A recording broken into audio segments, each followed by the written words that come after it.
ଆଜିର ଖବର ବଲାଙ୍ଗୀର ଜିଲ୍ଲାରେ କଣ ଘଟିଲା? ବଲାଙ୍ଗୀର ଜିଲ୍ଲାରେ କିଛି ଉଲ୍ଲେଖନୀୟ ଘଟଣା ସାମ୍ନାକୁ ଆସିଛି।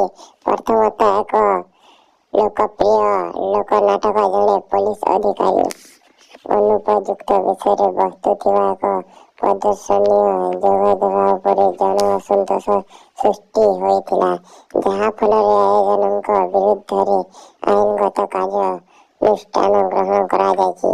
ଦ୍ୱିତୀୟ, ଶଗଡ଼ଘାଟ ଗାଁରେ ଜଣେ 8 ବର୍ଷ ବାଳକ ଏକ ଖାଦ୍ୟ ପ୍ୟାକେଟରେ ଥିବା ଏକ ଖେଳନା ସଂସ୍ପର୍ଶରେ